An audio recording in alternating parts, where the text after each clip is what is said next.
I'm Kristen Goodwin. On this episode of the Fox News Rundown, Senate Republicans and Democrats are at odds as the Trump administration pledges to quickly replace an empty Supreme Court seat. But amid an already contentious election season, will the Supreme Court pick further divide the nation? Host of the story on the Fox News channel, Martha MacCallum, weighs in and discusses the 2020 race.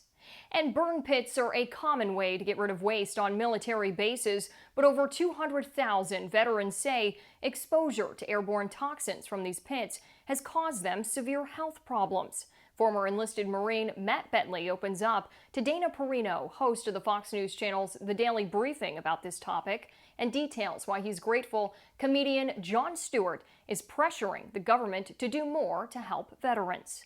Plus commentary by syndicated columnist Cal Thomas. The Fox News Rundown is a daily news podcast where we take a deeper look at the stories important to you. You can subscribe on your favorite podcast player by going to foxnewspodcast.com. I'm Chris Wallace. I'm Harris Faulkner. I'm Greg Gutfeld, and this is the Fox News Rundown.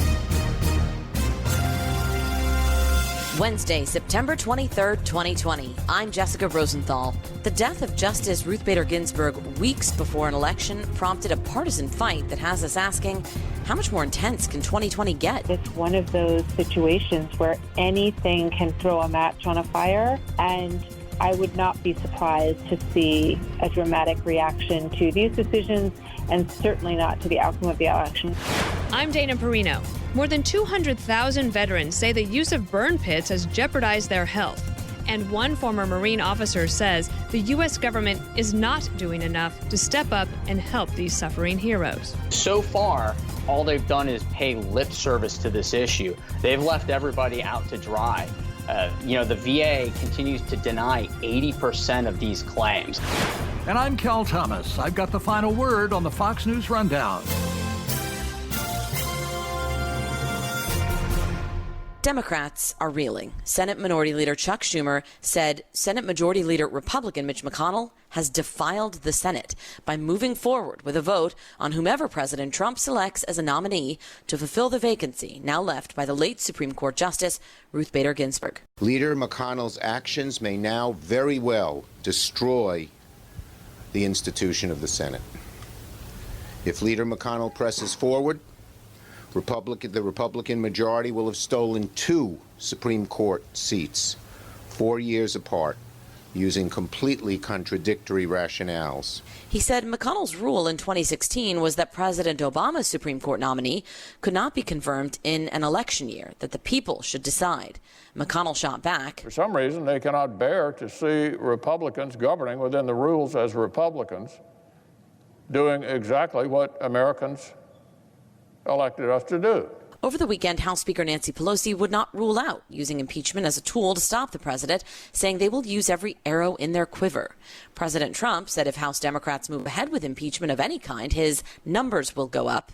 He said he plans to announce his nominee's name on Saturday.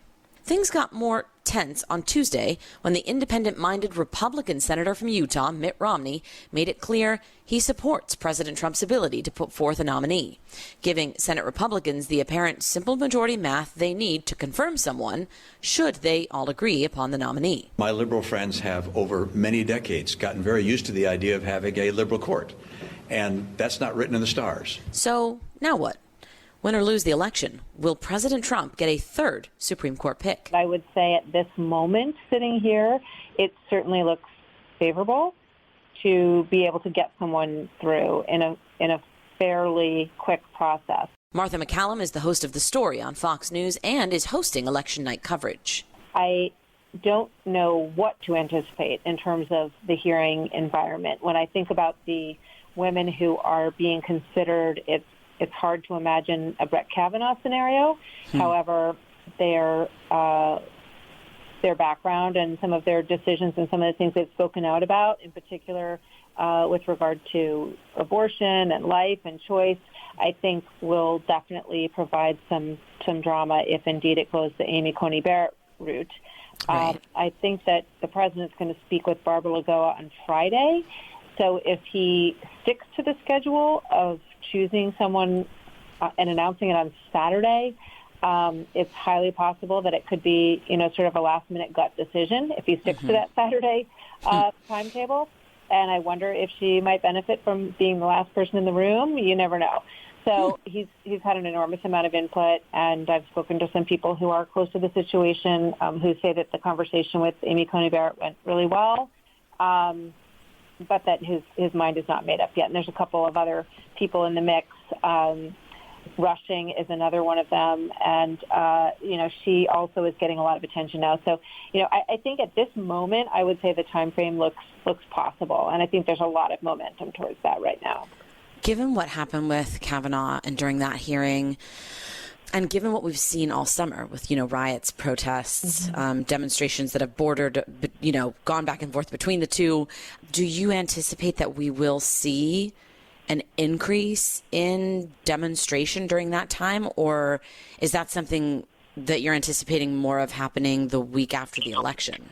I think that we need to understand that we live in an extremely powder keg moment, and that any one of these things can set that kind of reaction off. I know there was a large presence of completely peaceful mourners, and out of respect, arriving at the steps of the Supreme Court when the announcement came that Ruth Bader Ginsburg, the justice, had passed away.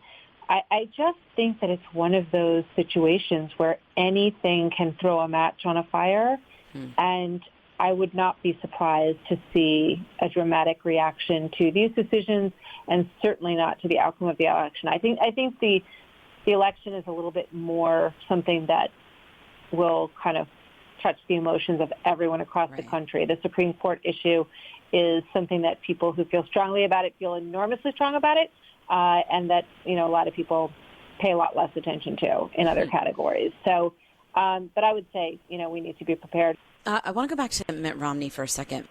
Senator Romney's statement on all of this was interesting about his decision to support the president's ability to select a nominee. He said, the historical precedent of election year nominations is that the Senate generally does not confirm an opposing party's nominee, but does confirm a nominee of its own. With all the talk leading up to that statement about hypocrisy and 2016 and Republicans, wouldn't go for Obama's nominee in 2016, but they will, of course, go for their own, did Romney just essentially give them cover by saying, oh, well, of course we don't want a Democratic nominee. Of course we would go with our own. I think that when you look at Mitch McConnell's statement when he decided not to hold hearings in the Merrick Garland nomination by President Obama, he very specifically said, and it's interesting because I don't remember hearing it this clearly at the time, but then when you go back and look at it, he said that when there is divided government, there is a precedent for not moving forward with a judicial nomination in an election year. But I think what's really problematic for a number of these Republicans is how emphatic they were that they would not consider a nomination in 2020. So in order to provide themselves some cover in 2016, they went out of their way to say, if the shoe were on the other foot, we wouldn't do this. And that's where their problem is. Their problem is not in the constitutional understanding that the president has the authority and indeed the duty to nominate someone for a vacancy. And it's also understood that when there's not divided government between the Senate and the White House, that the ability to get it through is something that you would not pass by. But it's the nature of the comments by some of these senators, Senator Graham, Senator Ernst, who said, mark my words, write this down, play this back for me. And so that, I think, is what people find, to be hypocrisy. Now, they would say, look, that was before we watched what happened with Brett Kavanaugh. Right. And that was a game changer for a lot of people. There was an extensive report about the charges against Brett Kavanaugh, or the allegations, I should say, against Brett Kavanaugh, that could not find any corroboration on any of them. And when you think about what the nation went through, jumping the gun, not allowing due process, not allowing the process to play out in terms of investigating those allegations, it just gives you pause. And I think we've just become such a hyper-politicized environment that all bets are off. Yeah, I don't know if we could handle another Kavanaugh-type hearing, especially right before an election. But I've heard people posit this idea that, it's very possible on election night, let's fast forward to that the president is winning, and then things shift, and Biden starts to close that gap as the mail-in ballots get counted. We know more Democrats than Republicans have requested absentee ballots in some key states.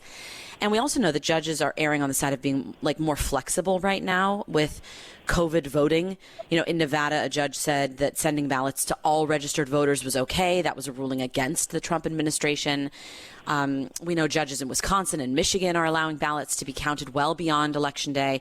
If the president is losing or loses, what will the campaign do, since we know the president recently said in Pennsylvania that if Democrats win, then this was rigged?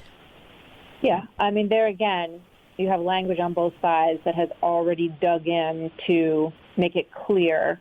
You have Hillary Clinton saying that Joe Biden should not concede on election night under any circumstances. Right. Which is very strong language. And then you have the president, as you just pointed out, saying, if he loses, it's rigged. So you're sort of priming the electorate for a battle to come after November 3rd. And you've also got Pennsylvania, a decision that came down this week to accept ballots 3 days after Election Day. Now, Pennsylvania is obviously a really important state in this, always a battleground state, but particularly important in 2020. So what I think is troublesome about both sides claiming that already is that you start to undermine the American people's confidence in our election system. And I think that's dangerous language. I really do, because it's the one thing that I think we've always been able to count on is a peaceful transition of power in this country. And the reliance and the understanding that we have a sound and just election system. So, you grow up thinking about places where there are problems and corrupt elections, and you can't really trust the outcome of the election. Exactly. That's the kind of thing that we talk about happening in other countries, in other places in the world, not here. I want your thoughts briefly on the debates. A new poll found roughly 29% of people think that debates are extremely or quite important, but 44% think they're not important. And I'm just wondering, with so many people who probably already have their ballots already, in some swing states even, what role do we think debates are going to play this time around? And is it really going to be any different, that role, than any other year? Because I feel like most people know who they want, by September, October, during most cycles. Am I wrong? Yeah. So a couple of things on that. There's no better presidential election year theater than a debate. It's a high wire act. It's, two intellects against each other on a national stage on live television. So there's nothing better in terms of political theater. The other thing I would mention about that polling is that when you add up the people who think it's, anywhere from somewhat important to extremely important, the number's bigger than those who don't care. 44% say, they don't care. But most people care to some extent, according to that poll. So I think you're going to get a tremendous amount of tune-in just because, if for no other reason, everybody, loves to watch the theater of President Trump. He's never boring, and everyone has memories of what happened last time. And on the Biden side, there's just been so much discussion about him reading off teleprompters and how prepared is he and how will he fare on his own. We've seen him a couple times in the primaries, and he did fairly well against Bernie Sanders. So it's not as if he doesn't have a recent history to be judged by. My guess is that, as we've seen in the past, there'll be one debate at least that the, powers that be in the media that watch it and sort of come down on this will say, Biden was the winner. And maybe two others, Trump's the winner, or some split. But, it won't be down the line either way. And, I think Joe Biden has created sort of a low bar for himself. And if he, gets up there and does decently well, it could be considered a win. And finally, Martha, are we, you're going to be on air, I know it. Are you planning on early night November 3rd? Like, instead of waiting like we always do, are we going to go to bed at a normal hour and then, kind of plan for a week-long event as opposed to a nighttime event? I kind of doubt it. I think that I'm thinking that it's going to be more like last time around where we I think we closed our eyes for a few minutes between like 3 in the morning and 6 a.m. and we're back at it. So that's what I would anticipate. I think even if it's, I sincerely doubt that it's going to be like, well, we're not going to know anything till at least tomorrow or next Tuesday, so why don't we all go home and go to bed? But we'll see. We'll see. Martha MacCallum, thank you so much for your time. Thanks, Jessica. Great to talk to you.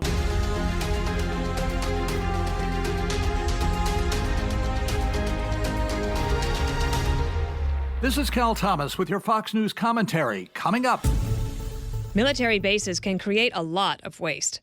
And for a long time, open-air burn pits have been used to incinerate items like plastic, batteries, and medicine, and other things that can collect. This was a common practice in Afghanistan and Iraq, where American soldiers have been fighting for years. Now, many veterans of America's war on terror say these burn pits and their fumes have compromised their health and even caused chronic respiratory issues and types of cancers. According to the U.S. Department of Veterans Affairs, over 200,000 veterans claim exposure to these that have made them sick. However, many have been denied assistance from the VA. Comedian and advocate Jon Stewart, who famously lobbied for September 11th Victims' Compensation Fund, recently publicly voiced his support for legislation that would address burn pits and help those in the vet community who may have been made sick by their smoke. The truth is, it's not about science, it's about money. They don't want to do this for these veterans because they think it's too expensive. We always have money for war. We never have money for the war fighter. And it's unacceptable. The Presumptive Benefits for Warfighters Exposed to Burn Pits and Other Toxins Act of 2020, a new bill sponsored by Democrats, Senator Kirsten Gillibrand of New York and Congressman Raul Ruiz of California, would require the VA to provide health and disability services to soldiers who served in places where they were exposed to toxins. This is an issue that the DoD and the VA have been aware of since 2006. Matt Betley is an author and a former Marine officer who says he suffered permanent damage in his lungs due to his exposure to burn pits. I personally deployed to Fallujah, Iraq from 2006 to 2007, and within a month of redeploying back to the States, I started getting sick. And when I came back, I was a supremely fit 35-year-old Marine captain. And all of a sudden, I started coughing up a whole bunch of phlegm. I started, basically getting sick almost every other month. And it's been like that since 2007. What I learned just a few years ago was that the VA and the DoD were aware that this was all caused by exposure to these toxins at these huge burn pits where they literally use jet fuel to burn everything. I personally had to battle the VA for 15 months 2 years ago to get my lung damage covered. Now, what happened last week, though, that's the big turnaround point where Jon Stewart and a number of veterans groups introduced new burn pit legislation that would create a presumption of a service-related connection for all these lung conditions as well as cancers and other types of injuries that developed after all of these veterans redeployed home. How many people do you think are suffering from this? Well, the burn pit registry is something that the VA created to track numbers, and that currently has almost 215,000 members.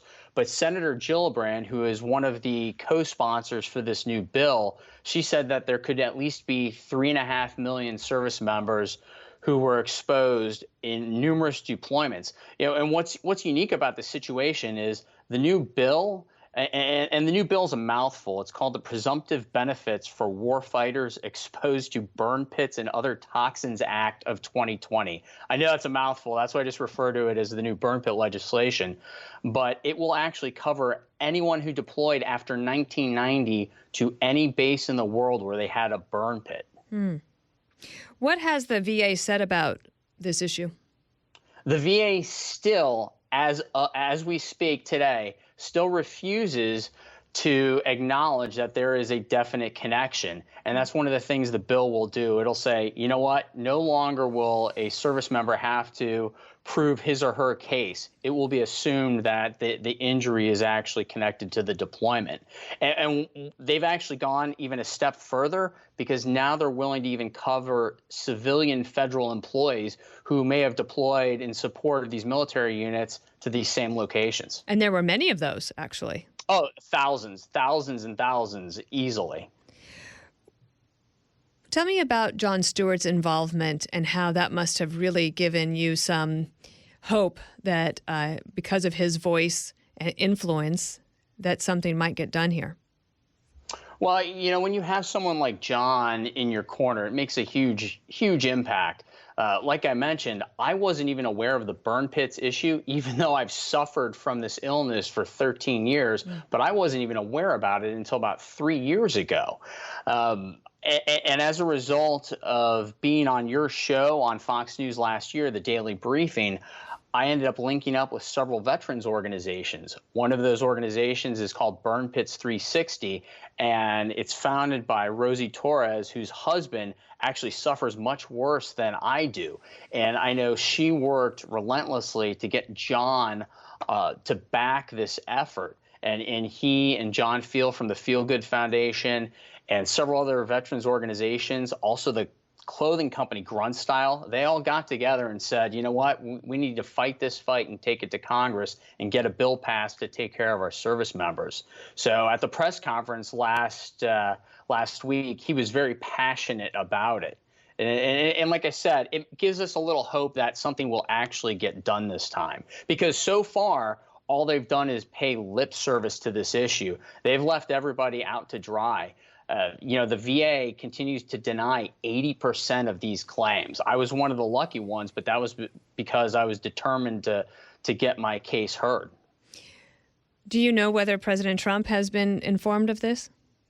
I am not aware if he's been informed of this one. I heard that Joe Biden's been made aware of this issue. Again, for me, though, this is a nonpartisan issue. It should cross party aisles.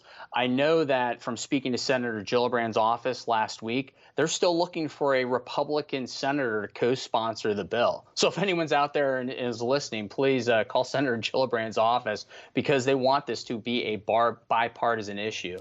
Is that the next step of the process here, is looking for some co-sponsors to push it through? That is exactly the next step. Tell me a little bit about your journey since serving. You have not only your day job, but you're also a very good novelist. Oh, well, thank you. Yes, I appreciate that. It's kind of wild. I got out of the Marine Corps in 2009. I actually got sober right before I got out of the Marine Corps, going on 11 and a half years of sobriety. And within the first 6 months of my sobriety, I decided that I wanted to write geopolitical action thrillers. So I sat down in 2010 and started writing what became Overwatch, my first thriller that came out in 2016. Since then, I've published 4 Logan West thrillers from Simon & Schuster.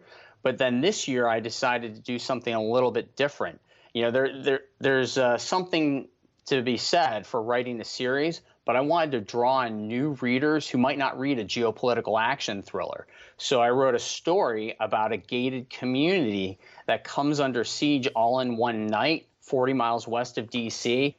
We're very fortunate in that we're currently expecting one offer from one major publisher, but then even though we don't even have a final book deal, we already have a major Hollywood production company that wants to make this book that won't come out until next year into a major motion picture. So things are happening, but it's like anything in publishing or the movie business, nothing is final until contracts are signed and money's changed hands. And one last question, maybe on the burn pits legislation. You know, how much time do you spend trying to get this addressed?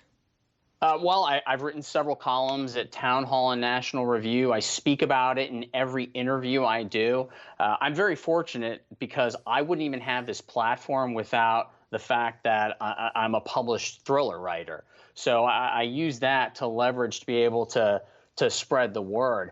But honestly, it feels like it's an uphill battle. even on social media, in today's day and age of very divisive politics, when you're trying to put out something positive, it doesn't always get as much traction as the negative things out there. Yeah. It's kind of crazy. Matt Betley, thank you, and we will stay on top of this issue. Thank you.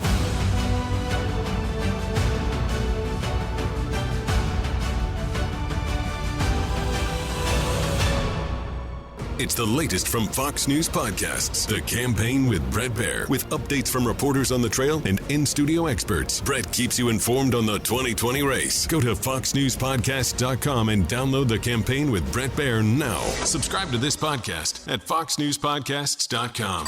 It's time for your Fox News commentary. Cal Thomas.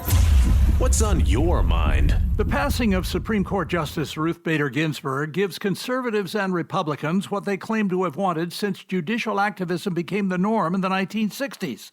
From outlawing prayer and Bible reading in public schools to the infamous Roe v. Wade decision, which legalized abortion, conservative Republicans had yearned for a time when a Republican president and Republican majority Senate might put an end to judges making law and return to the day when Congress was the legislator.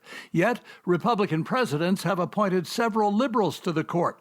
President Dwight Eisenhower appointed 5 members to the Supreme Court, including Earl Warren and William Brennan. Eisenhower purportedly said years later that, quote, "I've made 2 mistakes and they're both sitting on the Supreme Court," unquote.